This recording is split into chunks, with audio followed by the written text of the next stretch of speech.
What's good, everybody? Welcome back to another episode of Take Time Out with Tre Mosley. I am your host, Tre Mosley, and the young lady you see on your screen. Well, right now she is Mara Junot, but she has been Storm. She has been in Mortal Kombat. Um, there's a show on Netflix, brilliantly, the colors and the animation. You know, ah, Ah, it's breathtaking. Most of your video games and animation stuff that you like, kids, she's on it. Just saying. And has just the bubbliest smile. You just want to pinch them cheeks. And she's in her bubblegum room because she, like bubblegum, is very sweet. I give you Mara what Juno, an her join us introduction. today. Oh my God. Thank you. Hello. Hello, people. She has arrived. The princess is here. Yeah. If you haven't It's noticed, good, we're going to y'all. have some fun today. Oh, hell yeah. First of all, thank you so much. I know that if you were an octopus, all 8 arms will be filled with weight. So I thank your tentacles for being empty for this small frame of time. I appreciate that wholeheartedly. For you, anything. Oh, Happy to do it. absolutely warms my heart to hear that. So let's begin in the beginning. Before you were on our consoles and on our screens, you were on our airwaves. You were in radio. Yeah. I was in radio. Yeah. Long time, many moons ago. So tell us about that experience and how did you get into radio? It was interesting at the time. I was working 3 jobs in one. I was working at a company where I was a company that sold sold locomotive parts. And then they had a sister company next door that sold parts for boats. Apparently, boats, marine. It's called Marine Systems. Like boats and trains apparently have a lot of the similar parts. So I would do purchasing. I was a purchasing agent for both companies, and they had like 5 locations, and I was like the top purchasing agent in all of their locations. And then I was also an inventory control specialist, so I would keep track of where all the stuff was. And then I also got promoted to be a warehouse supervisor, so I was kind of doing 3 jobs at once for about 10 grand a pop. So I was really getting screwed. Yeah, but so I did that for a million years, and hated it, absolutely hated it. And I just kind of thought I was doomed to hate work because I had tried different things. I had been a bookseller at a bookstore, which at the time was my favorite thing to do until I did everything else. I'd been in inventory control. I'd been an assistant legal secretary. I just a whole bunch of stuff I just really didn't like. And so I heard at the time I was living in a small town called Houma, Louisiana. It's about an hour west of New Orleans, and they had about 4 radio stations that were based there. And they broadcast to what was called the tri-parish area. We had multiple parishes outside of New Orleans. That's counties for you guys if you're not familiar with the parishes. Louisiana is the only people who do stuff different. But so we had 4 different stations. One was a country station, one was a classic rock station, one was an adult contemporary station, and then one was an ESPN sports talk radio station. And I thought that the classic rock station was looking for a new voice, but come to find out, it was the country radio station was looking for a DJ. Yeah, so I did not know this. So I asked a friend of mine who was a former DJ to help me like put together some sort of like fake air check or something so I could send it along with my interview paperwork. And so we put together, I think we played like some REO Speedwagon song and me like reading the weather and the news and whatever. And I got in and became Lisa Logan middays on C107.5 KCIL South Louisiana's home for today's best country and the legends. It just kind of stays with you. Did that for a million years, and then eventually got promoted to be a co-host on a rock station, and that was a big time blast with a wonderful gentleman named John DeLisi. We were partners on the Wake and Bake morning show, which was an absolute blast. Is So we that would one of do that those in the like mornings. morning zoo type shows? Pretty much. And we were quite the zoo. We were quite outrageous, and we loved it. And so I would do rock in the mornings, country in middays, and then I also got promoted eventually again to be a DJ in the afternoon drive for the adult contemporary station. And they probably would have promoted me again to be on the sports station for ESPN, but I wasn't having it. So Oh, like, you know what? did a lot of talking at that point It's in time. I enough, was fellas. talking It's all day enough. long. Yeah, So which I didn't know was giving me, a little bit of help on the mic for what was to come in the future. now it's interesting,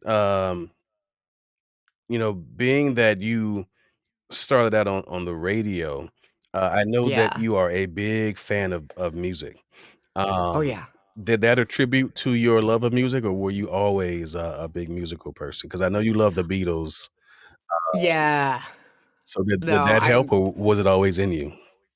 it was always in me. I mean, but I have to say, finding radio was the first time that I loved what I did for a living. It's like it was the first time I didn't have to wear, pantyhose and the suits and this and that. And it was a completely different vibe for what was successful, because up until that point, I thought being a success meant, you had a steady job, you wore the suits, you had the briefcase, you Mhm. had the title, and that you made it. And I found out once I got to that point that I absolutely hated it. So when I found radio, I'm like, I get to listen to music all day and make friends and talk for a living. Like, as far as I was concerned, that was like as good as it got. Voiceover at that point hadn't even occurred to me as an option. So I thought I was set for life as a DJ. But it makes for an interesting segue because, so you did radio for some years, and then, what I think is cool about your transition, um, some voice actors, "Well, I was in theater for 15 years, or I was in music Yeah. for 10 years."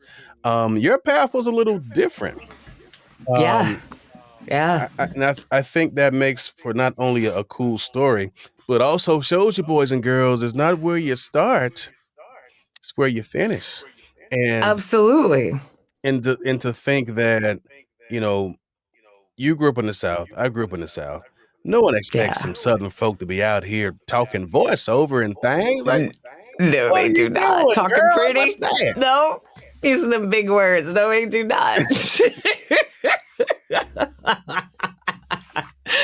Yeah, no, I have to say, when people ask, how do you get into voiceover? How did you get into voiceover? What I found, my story aside, like, I don't think anybody has the same story, which is one of the things that's so cool about this industry.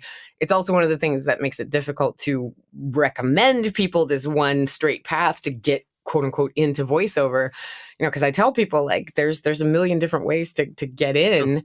And everybody's kind of been different. And for me, it was radio. And, you'll hear from a lot of other people, "Oh, being a radio DJ is the kiss of death because you sound like a radio person." And for a lot of people, that's true.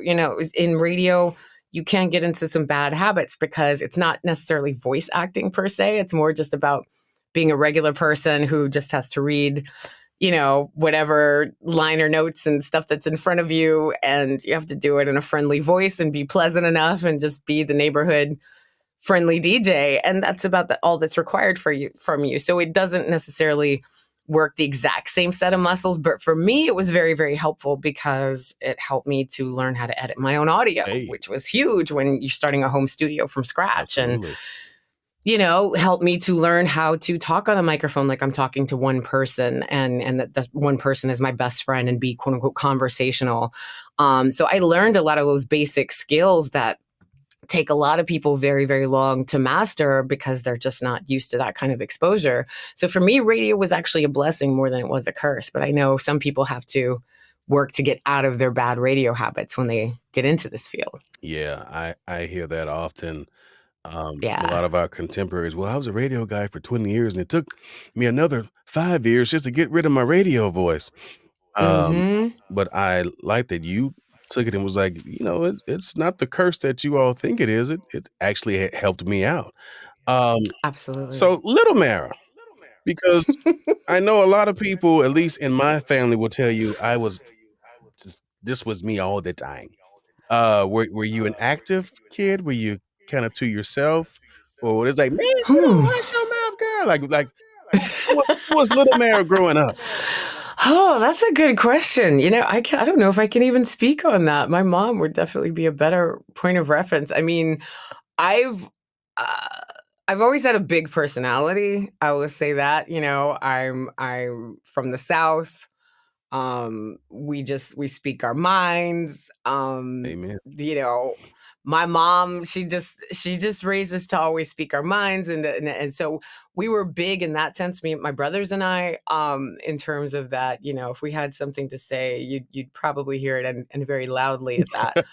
But at the same time, I mean, I was always highly shy and introverted, which I still am to this day. And a lot of people don't realize that because I guess I'm a good actor, but I'm good at playing extroverted and being extroverted in situations where I need to be. But I mean, most of the time, in school, it's like, once you got to know me, I was the Sure. clown. But if you didn't really know me, you would think I was the most quiet, nerdy, person. So yeah, it was just one of those things you kind of had to get to know me to know my real personality, because otherwise I was probably more withdrawn. But people who knew me, people who, I've gotten in touch with now, who knew me back in the day, they're just like, "Oh yeah, I have no doubt that you're a big personality and talking for a living and all these things and these characters, because you were always a character." So it's interesting to hear from other Yeah. people, because I kind of see it both ways. So yeah. It's crazy to me that growing up in for me, I was born in '74, so my Yeah. '80s were my formative years, and it was not Yeah. always cool to be the nerd or the geeky guy. Mm-mm. Fast forward 30 years later, and it's cool to be a nerd. I'm like, but I've been that forever. Now y'all like me. Yeah. Y'all like my Yeah. culture. Y'all like the nerds it's, now. We in, but y'all wasn't it's messing with us true. back in the day. It's true. Nerds are like hot now. Nerds are cool. And I never thought I'd see the day either. I remember like years ago, I found this amazing book, and it was called The Geeks Shall Inherit the Earth. Wow. And it was literally about that. It was talking about people like Steve Jobs and Bill Gates and all these other people who in school were like the losers and this and that, Mhm. and now they're the rock stars and the billionaires. And I think Elon Musk was picked on and was but those are the people now who were like, oh my god, those are the heroes of the world. So it's funny how nerddom has suddenly become cool. Even just gaming, Mhm. like video games have now become bigger than films, which is just outrageous Yeah. to me, that like esports stadiums are literally filling up bigger than rock They have one concerts here in and Vegas. Yeah. films.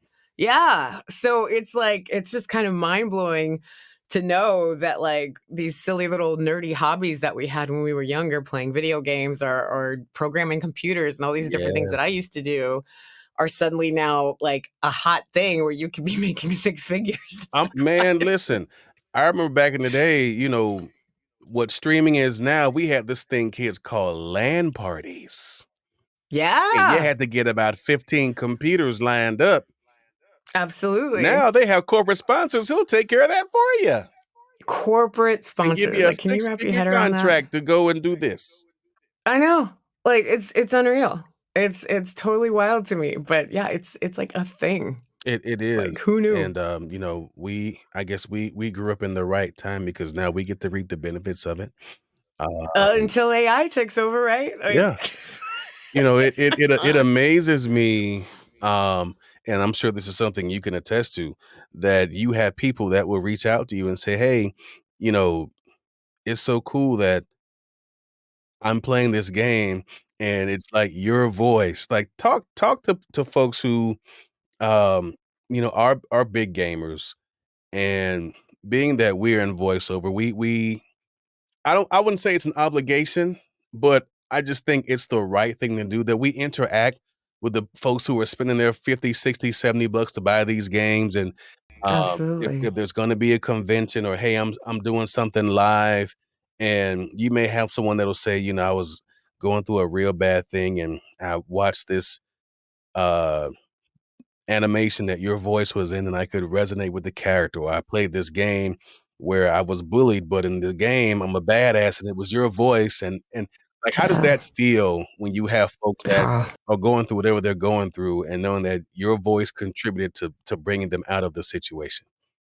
it's indescribable. I hear stories like that a lot, and it's still a process for me to step back and realize that is my voice behind these things. It's really funny. Like I don't even know how to describe it. I have like this separation between myself and my work a lot of the time. When I go to other voiceover celebrities like Twitter feeds or their TikToks, and they're doing impersonations of their Yeah. characters and things like that, and I see how the fans just lose their mind. But then when people ask me like, "Oh, do that voice," I'm just like, "Why? Like, why do you want me to do the voice?" And I cannot possibly wrap my head. I'm like, "Why do you want me to say anything?" And it doesn't occur to me that like you have that same impact and that same Hmm. responsibility. And I take it very seriously though at the same time, because I just know how important it is to see somebody who looks like you in a game, or see somebody who you feel could be you or a better version of you in a game. And to help be a part of that coming to life for that person.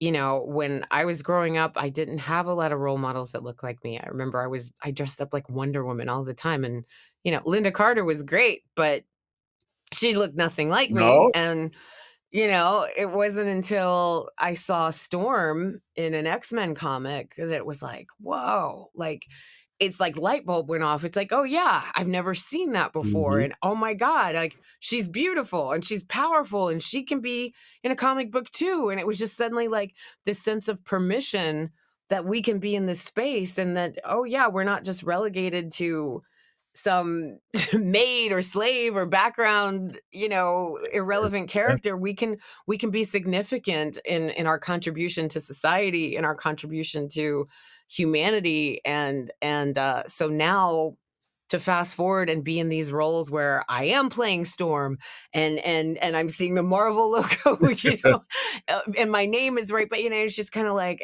it's like it makes your head explode, and the responsibility of that I take very, very seriously. So I get it. I really do get it.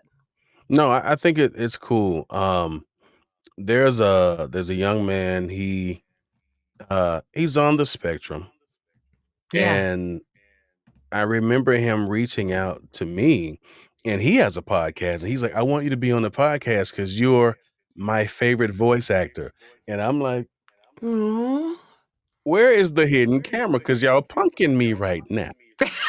Right. I know it exactly. That's what it And feels like. it stemmed from him playing Madden, and I Oh play my this, God. DJ in the Madden, game, DJ Tre big stretch, and, Yeah. it's like, "Welcome to Superstar KO, where we playing tracks and talking smack." He's like, "I love your Yes. commentary," and, you know, I hadn't had that kinda interaction with anyone. I didn't have fans per se, and I remember, Yeah. I started posting my stuff on Instagram, and I started getting these DMs.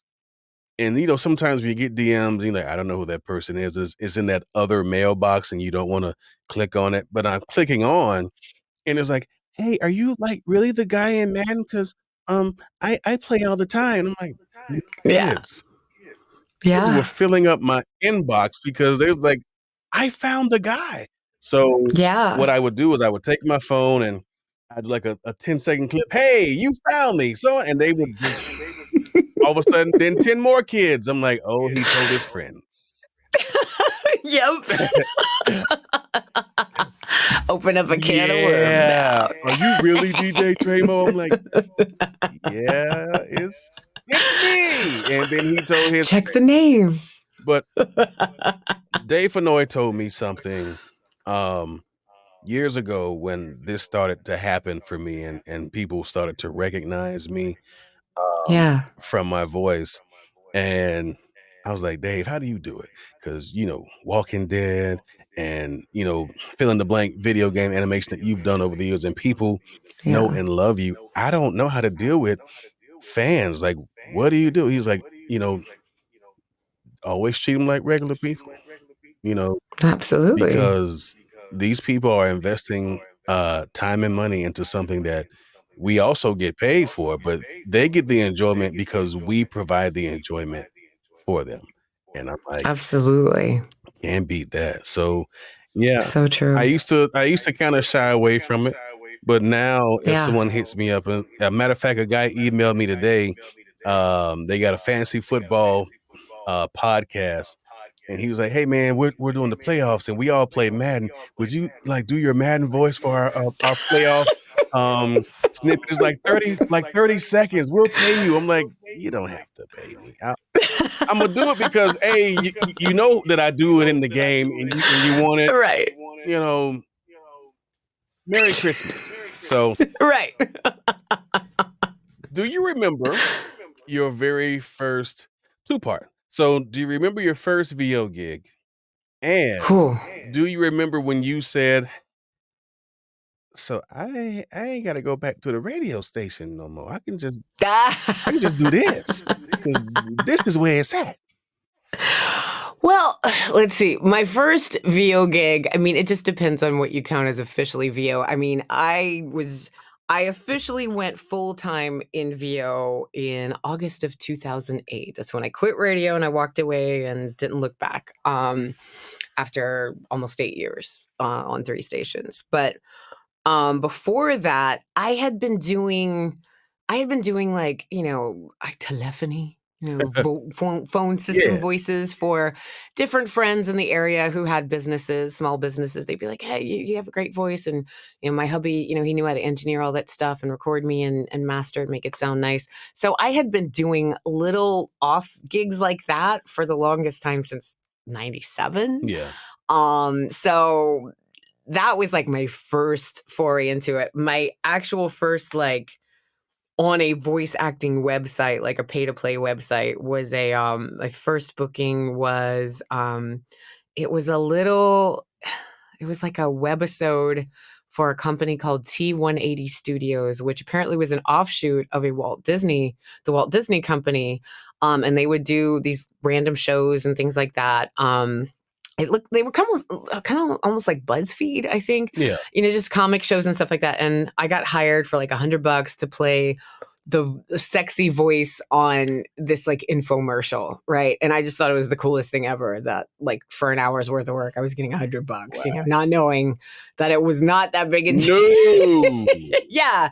At the time, when you're making 30 grand a year in radio, that was like, hell yeah, this is amazing. But then I realized like, oh, I got to do this every day and get insurance and everything else and make this a Right. full-time thing. And yeah, it's not so easy.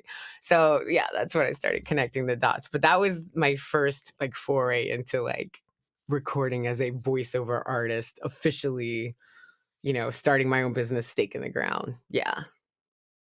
My very first paid VO, believe it or not, because growing up in Miami, I am inundated with various cultures. You have Haitians who speak Creole. You have Yeah, yeah. Dominicans, Puerto Ricans, Cubans. So I pick up on dialects pretty good. And Okay. this guy had me read a PSA that was going to be on the radio in Colombia, of all places, telling kids Oh, to say no to drugs. Create your own okay. jokes there. So wait, you're telling kids in Colombia to say no to, It's a good place to start if you got to I start mean, somewhere. I mean, come come on. on. Come on. Right? Think about it. And I ain't trying to be that guy, but That's but hilarious. I read it, and Yeah. I sent it in, and it was on a pay to play site, and it paid me Yeah. $200. And I remember the guy emailed me. He's like, for a gringo, you do that pretty good. I said, well, Albert Gringo. I couldn't believe he told me that. First of all, I'm like, but Oh god. So, yeah, that was my first one. Um, Yeah.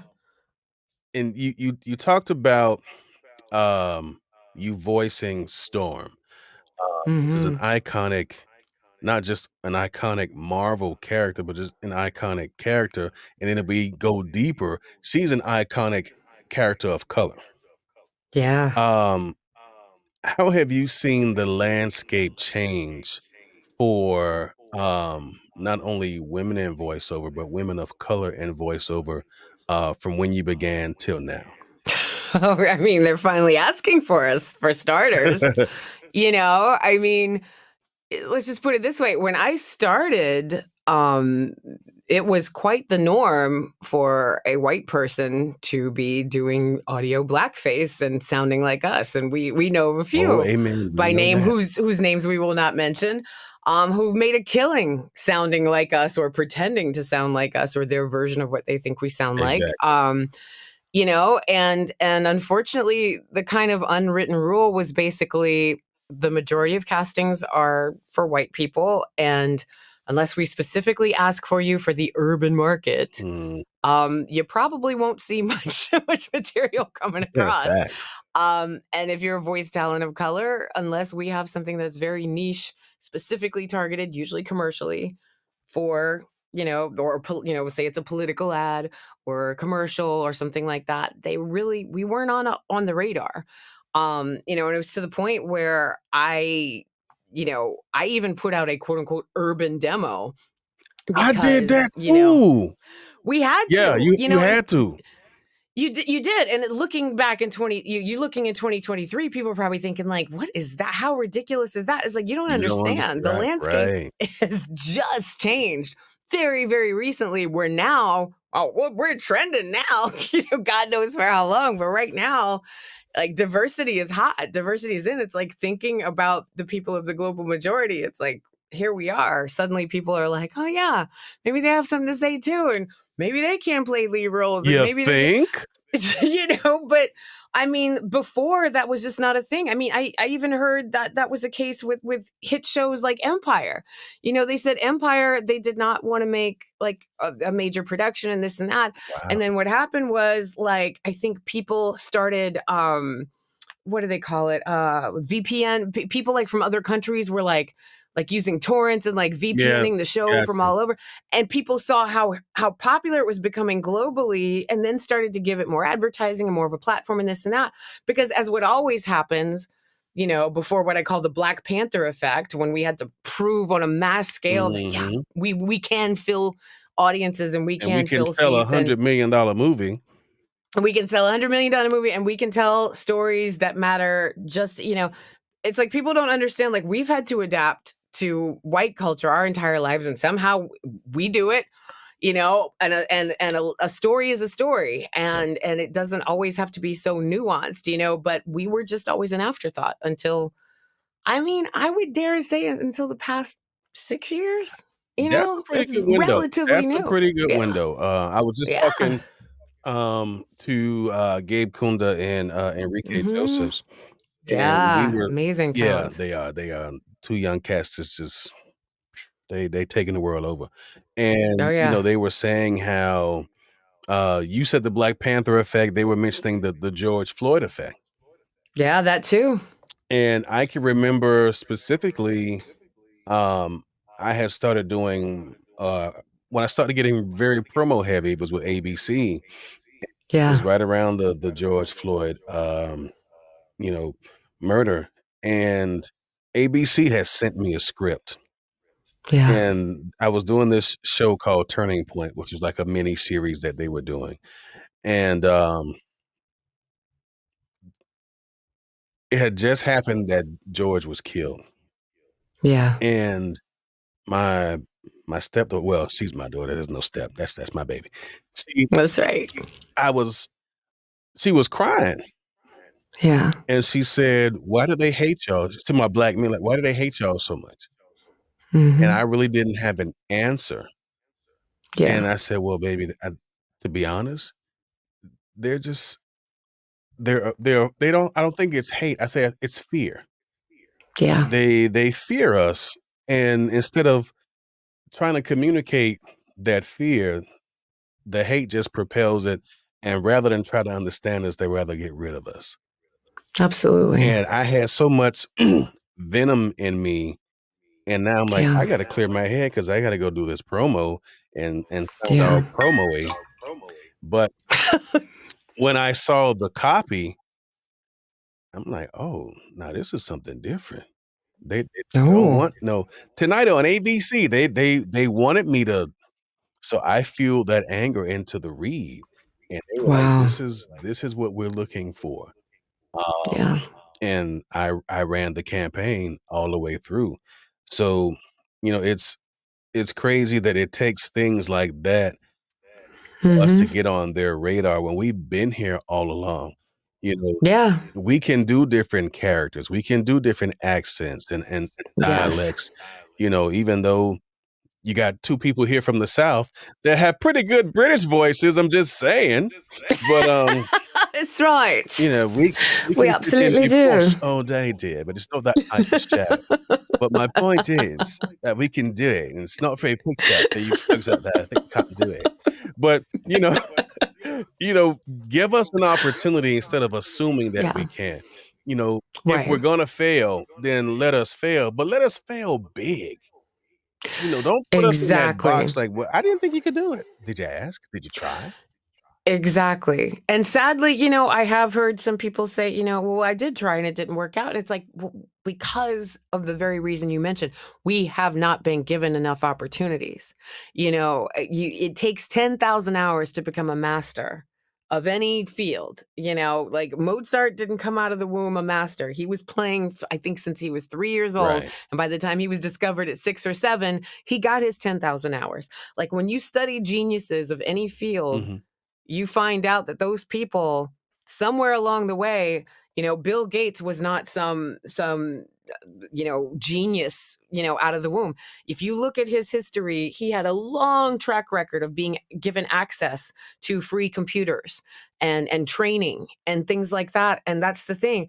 We have not been let into the rooms until Talk recently. about it. So you can't expect us to come into the room sounding as competitive as people who have been allowed to fail and have been forgiven to not sound so great in their first years and their second years and this and that. And so that's what's been a frustration for me is I've you know I've had this battle with various producers and casting directors where they're just like, I tried hiring more diverse, but it's like the sound quality, the this, the that. It's like, well, it may take a minute, and no, of course, nobody wants to be the first to take a chance on Mhm. people, but that is exactly the source of the problem, and I don't know what the answer is to solve it overnight.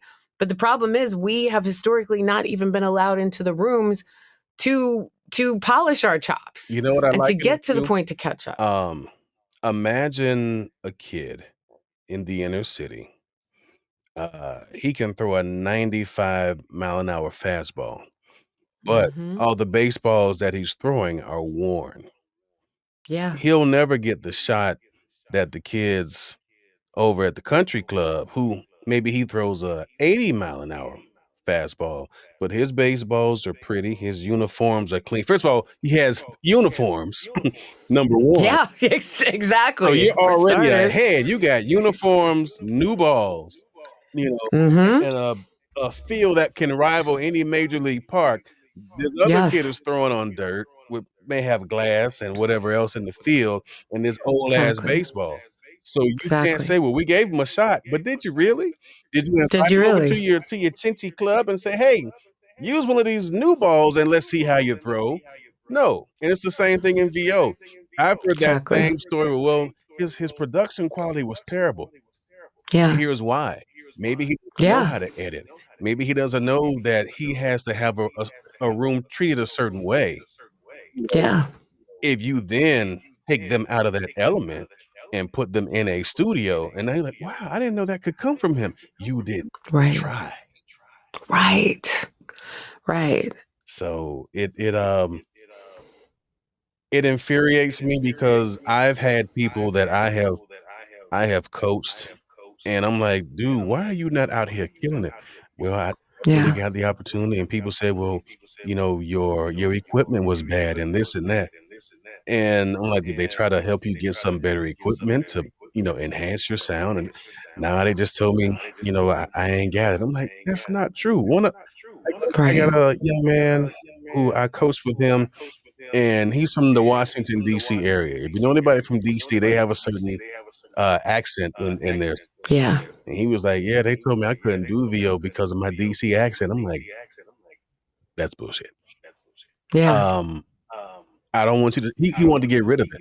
I'm like, "We're not gonna do that." And I coached him up on how to take some of it out. Don't get Yeah. rid of it. He Yeah. called me one Absolutely. day and he was like, "Coach," I'm like, "What's up?" "I just got an offer for a commercial. I don't know if this is real, but it's like, they want to pay me, I think it's like 10, 15 grand. Right. Yeah. But I don't sound, I said, now you're understanding. Mm-hmm. Everybody's ear is not going to like how you sound, but it's going to be a few ears that do. Don't focus on the ears that don't want you. Absolutely. And that is one trend that absolutely has changed for the better that I have seen since I first started full time, several years back, is that now people don't care so much about regionalism and this and that. What Mm, what is king is personality, authenticity, sounding real. You don't have to have perfect diction. You need to sound like a real person talking to real people, completely unaffected. And if you happen to have a little bit of a dialect, so be it. Will having a dialect that you can't absolutely get rid of and make more neutral pose a problem for certain projects? Absolutely. I'm just keeping it real. You do need to be aware. I mean, we are musicians as far as I'm concerned with our voices. We are wind instruments. absolutely. We have to take care of it and we have to know how to play it. And you have to know the difference between playing jazz versus playing classical versus playing rock. And you will be asked to adjust the way you play your instrument. And you need to get familiar enough with your instrument and tuned in and spend those 10,000 hours to be able to make those modifications as needed. But at the end of the day, no matter what accent or affectedness you have on it, the more you sound like a real person who believes what they're saying, who is comfortable in their own skin behind this microphone, where I'm not thinking about the fact that there's a microphone here, that's what's going to book the job at the end of the day, period. And that's a trend that I'm loving Yeah. seeing right One of now. my good friends, Gary Scales from Nashville, Yeah. Tennessee. And he used to always, he's like, man, they ain't trying to hire me, man, because of my accent, man. I said, look, you're marketing to the wrong people. Yeah. I said, you're in the deep south. So Right. that means maybe reaching out to and not trying to generalize it, but I like go to a barbecue place. Yeah. Um, go find a mom and pop store that maybe regionally is the top chicken place, whatever. I said, but um blues music. I said, there's a place for Yeah. you. Now got Absolutely. emceeing all types of Southern blues festivals. There you He go. he got a couple of gigs where he was doing some regional spots, but I'm like, you found that place for you. Absolutely. And I always tell him that, look, man, remember years ago you thought you couldn't find a home for VO, and now, Exactly. such and such blues festival comes and I'm hearing him, y'all come on down, man. I'm like, do your thing. Yeah. That's the thing. It's more of a niche market, Yeah, right? But at the end of the day, when you find your home and you can nail it like nobody else, you can get some serious client loyalty to where you can secure you're doing those festivals for the next 10 years, and then you're working for other sister companies, and then you're doing lawnmower that's companies, and it. what, like you said, mom and pop, whatever it may be. Like, there's money in these towns, there's money everywhere. And yeah, the point is, like, really spend the time refining and honing who you are, and get comfortable with that, get comfortable with your voice, because people would rather hear a true voice and a true person with an accent than somebody who's affected, who sounds perfectly neutral English. Absolutely. So Yeah. I I recall the first time I met you. You Oh, me said you got too. into it in 2008. I met Yeah. you in 2012. 12? Yeah, 12. Um, and I think about it because and I was talking to some other folks about it. I didn't see a lot of us out there. But Mm-mm. when you saw, it's like, "What you doing here? Right. Hey, you sit next to How'd this me." happen? You know what I Yep. mean? You know, at VO Atlanta this year, seeing and I was talking to Gabe and Enrique about this, you know, Yeah. seeing the abundance Ah, of folks of color yes. now, just, you know, we are the weeds that they can't kill. Mm-hmm. Amen to You that. pluck one, 3 more are gonna pop up. Sorry, folks, we ain't going nowhere. Um, I think it's so cool to see that, one, that more people of color are interested in getting into this Absolutely. work, and then to take it a step further, they good. They are Mm-hmm. good. Of course. And, you know, we've known it from the jump that Right. you know, we talked about it earlier, just having opportunities, but I think sometimes people don't understand, um, how hard it is, and even though we have reached a certain level of success, there are still Yeah. folks out here that, you know, when we come into rooms, it's kinda this, like, "What are they doing here?" E it seems like l the leash on us is shorter than for everybody else. And I can't say that I have any specific instances where I've necessarily seen that directly, but I feel it. I mean, let's just face it, that's just the reality of being a person of color. I mean, my whole life, I just kind of had it in me that I had to, being a female person of color, I had to work 3 times as hard to get half the credit. And that's just always my motto. And frankly, that's why I am where I am today, is because I didn't stop when everybody else was like, that's enough. I'm like, yeah, and I'm going to do this and I'm going to train on this and I'm going to do that and I'm going to do that. And I'm going to make sure everybody knows that I'm the best, because I didn't feel like I had an option, because for the very reasons you said, we don't get the same credit. We're the first ones to be blamed, the first ones to be accused of being lazy, when God knows, we built this damn country, Man, tell it. you know. I mean, it's just, but we're the first ones to be accused of not doing enough, not trying enough, not this and that or whatever. And it's like, if you really look at it, it's like, we're used to hard work. Number one, it's like hard work is our middle name. Number two, so we're used to working, extra to get a little bit of the credit. We're also used to the fact that, oh God, what was my other point? Oh snap! These live things. Hold on, it's coming to me. We got time. Just basically, code switching. Oh, boy, Okay. come on. I mean, you want to talk about being adaptable in terms of your audience and knowing how to switch it up. My whole life has been code switching. One of the biggest challenges that I've had coming into this industry is people telling me to sound like you. I'm like, which you do you want? Because as a Louisiana Creole, my whole life, I was never black enough. I was never white enough. I was in this gray area where people, no matter what, had a problem with how I sounded and told me that I should sound a different way. And it gave me the biggest complex. So the idea of speaking for a living, Yeah. where I had to like defend it and speaking as myself, Right. comfortably as myself, what the hell did that even mean? It's like, and we all code switch to a degree. I tell people all the time, the you that you are with your spouse is not the same you that you are with your kid, Nope. is not the same you that you are with your boss, is not the same you are with your mama. It's not like we shift into different shades of who we are depending on who we're talking to. So when all of a sudden a mic's in your face and they're like, just be you, talk like you're talking to one of your girlfriends. Which girlfriend? And and like, how comfortable am I with this You want the girlfriend? How bougie sloppy do you want me to girlfriend be? or the hood girlfriend? That's what I'm saying. Trust me, you don't want to put my hood girlfriend on the air right now. Like, you don't want to hear how I sound when I'm really getting down. Right. You know what I mean?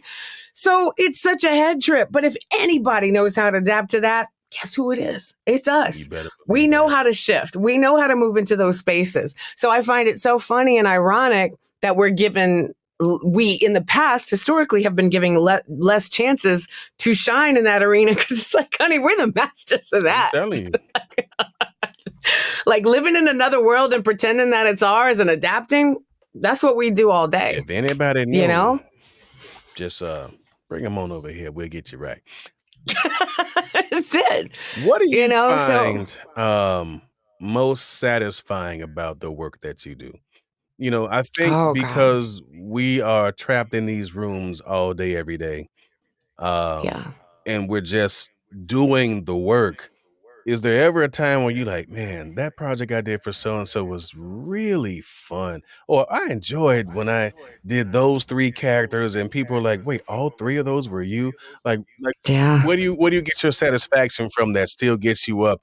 And not talking about financial, because yeah, we make pretty good piece of change. But Mm-hmm. other than that, what gets you going? Like, okay, I get to be this person today and feel good about it. What gives you satisfaction in that regard? I mean, number one, I mean, just the fact that we get to play and get paid is just still mind blowing to me. I mean, I know you're in the same boat with me. Like we would do this for free. We would pay people to do this Yeah, we regardless, and we're did do it getting for paid. free. Yeah, we did.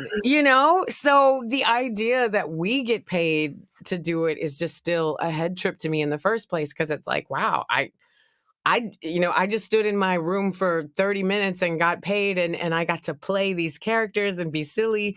And I had a guilt complex about it for the longest time because I'm like, I don't even feel like I'm working, even though I busted my ass to get here. Yes. You're talking about 10,000 hours. I'm putting a good 50. Like you name it, I have tried it. I have done it. I have been talking nonstop for a long time. This did not happen overnight, but there's just so many different things. I mean, number one, knowing that I get to play, that I get to be a part of this representation that is so important, that I've realized is so important that I didn't have growing up, to realize that, I can look around. I wish I could zoom out and kind of show you my studio. My studio is filled with this is not just art on the walls. These are sound panels. These are art sound panels of characters that I have performed. And when I look around, there's all of these beautiful goddesses of Yeah. color in major AAA video game franchises, where I'm a lead character.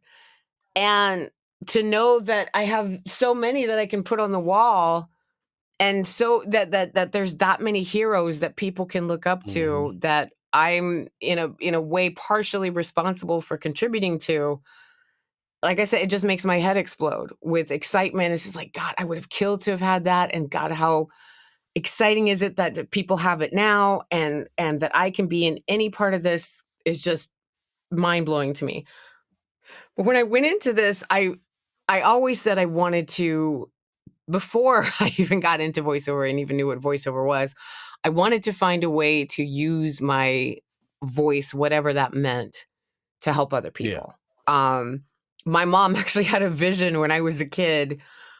She said, she saw me, of course she couldn't envision me as an adult because I was like, 3 or whatever, Yeah. but she sees me as a baby at a podium, and she says, I'm speaking to this sea of people, and I'm influencing all these people, and I'm saying like really important Mm. things and just influencing all this stuff. And I take it as that it's probably somehow translated into what I'm doing now, that I'm speaking. She obviously couldn't imagine social Right. media at the time. And so I'm thinking maybe it's that, but she still thinks I have bigger things to come. Who knows if that's true? I thought when I became one of the voices for Joel Osteen that maybe that was it. I was like, okay, I'm sending the good word and speaking on behalf of somebody who's, doing positive things for, Yeah. who knows what it is. But just that the fact that I get a platform through these characters big enough to have enough people follow me, that if I do want to log in tomorrow and say something that might save a life, or help somebody who's in a stuck place where they think they have no hope, have hope all of a sudden and hang on a little longer, that those strangers now can listen to me, and I have the influence because of this fun Mhm. job to change somebody's life for a better. That's the part to me that blows my mind. It's like I get to do this fun stuff, and at the same time, people care enough about the fun stuff that they actually want to listen to what I have to say. Not that I'm all important, but just it gives me that platform to do something on a bigger scale. And And so that's what's the coolest part for me. speaking of platforms, not sure when this is going to air, but at the time of this, we're in December of 2023. Yeah. You were honored last weekend. Yeah. Um, you know, again, in a business that we are isolated from the world, for folks to take time out, no pun on the show, but I'm just saying that's what it's called. But for folks to take time out and say that you are someone that we admire, that we respect, that we acknowledge, and coming from your peers in the industry, how did that make you feel? I know that, you kinda stay in the shadows and you're an introverted person, but to be on display, in front of all those folks who were basically saying, "We see you, girl. We see you, Cher." Like, how Yeah. did that feel? Um, I see it's getting to you now. yeah, I just like it was incredible. Um, yeah, I don't know how to put it into words. It was absolutely incredible. These are people who are heroes to me, people who I look up to and admire for the incredible good that they have done for our community. Just fighting 24/7 um, to keep us alive as actors, to keep our careers thriving. When the union, unfortunately, I think a third of union members wound up getting dropped from their Yeah, healthcare because they suddenly didn't qualify because of the new requirements.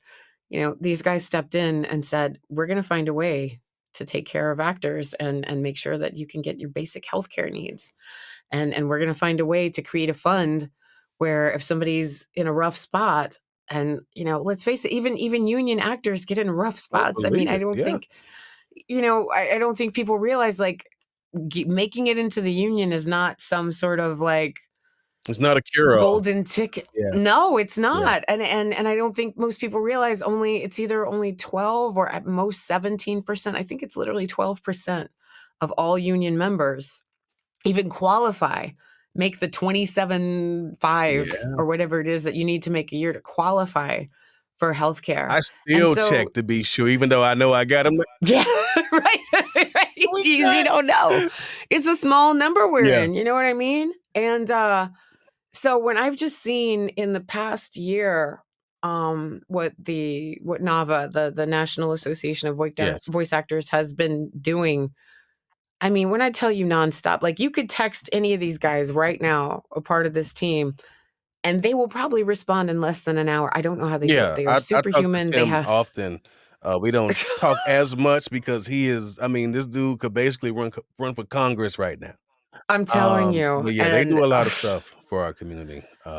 so much stuff, and they are just unsung heroes, and I love them so much. And so for them to turn around, and even before I donated, apparently they were planning on honoring me, which just makes my head explode. Because like you said, I tend to lay low. I don't, you know, I try to keep my nose to the grindstone, to focus on giving my best at all times, and giving back and hoping that things make a difference. But I just, that's kind of where it ends. And so to turn around and see that it's influenced other people, and to be recognized for it and appreciated for it by such amazing human beings, there's no words.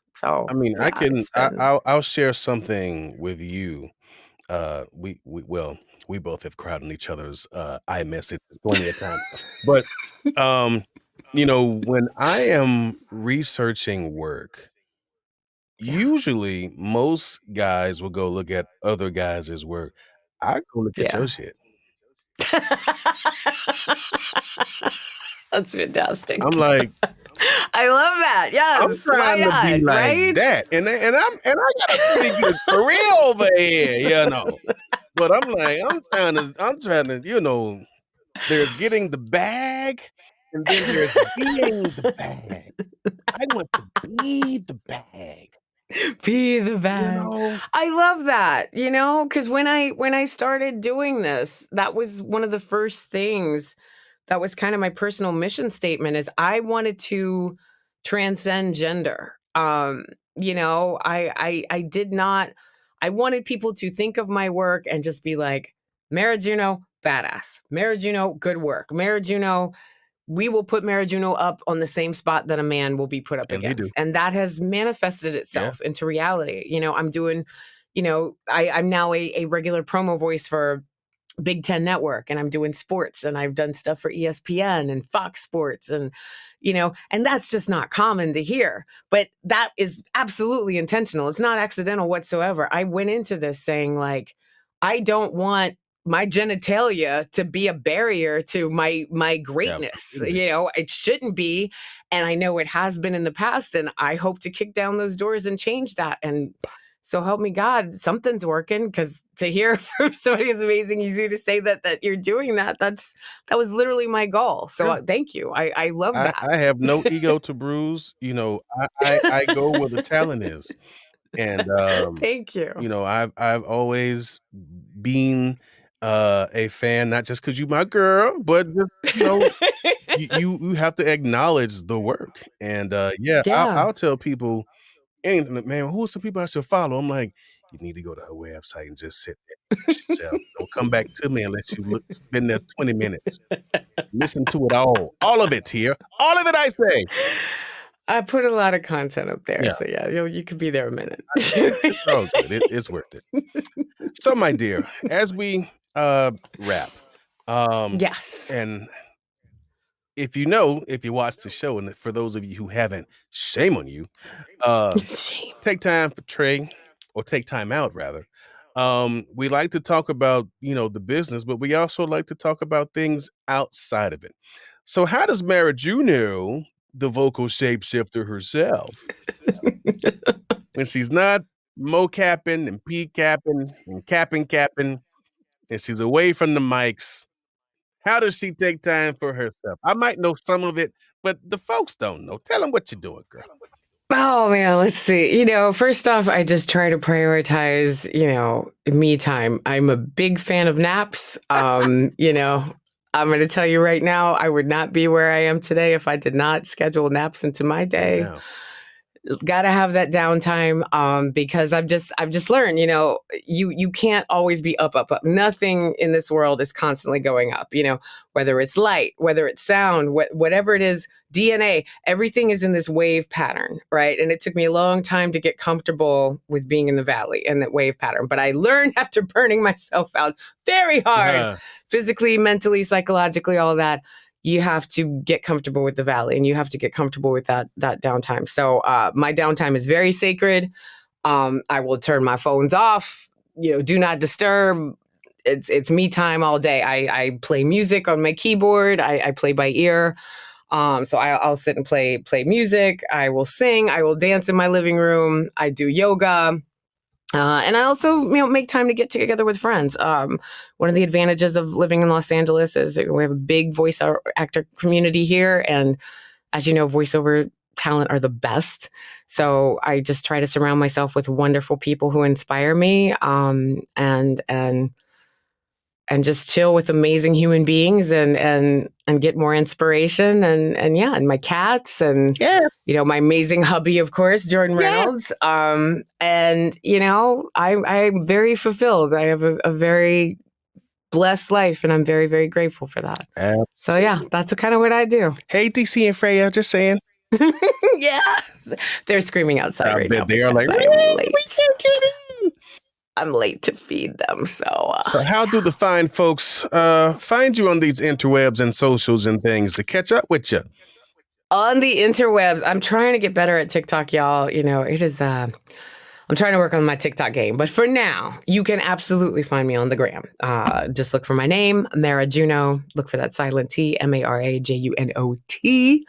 Also on Twitter or X or whatever the hell it is for now. Don't know how long that's going to last Yeah. because people are crazy and that place can be a bit of a cesspool. Indeed. But absolutely, I would say absolutely the gram, and getting a little better at LinkedIn as well. So that's probably your safest bet. All right. And a little more YouTube too. I'm going to start getting out I like there. YouTube, which this Yeah. podcast will be. So It's stupid. It just occurred to me, like, every day I'm logging into YouTube. If I have a question about anything, if I want to see content, I go to YouTube, and I'm like, why the hell am I not on YouTube? And it's just like, it was like a light bulb. Like, this literally, I'm talking 2 weeks ago. I'm just like, so why are you not on YouTube if you're always looking at YouTube? I'll be on YouTube more in 2024, you guys. So look for me there too. And there it is. And there she is. This has been Mara Junot, my Share. Thank you so much. Share. Thank you for having me. I have had a good time. We done laughed. We done cried. I mean, it wasn't even supposed to be all that, man. Right? But what you do? No, keep on doing what you're doing. I am very proud of you. Proud to know you. And Likewise, my we friend. hope you all have enjoyed this episode of Take Time Out with Tre. And until next time, we out of here. Take it easy. Mwah. Thanks for listening to the Take Time Out with Tre Mosley podcast, part of the Titan Media Network. You can find us on Spotify, Apple, iHeart, or wherever you get your podcasts. To see the video version of this, you can find us on YouTube on the Take Time Out with Tre Mosley YouTube page. Thanks for listening, or thanks for watching. Either way, we'll see you next time.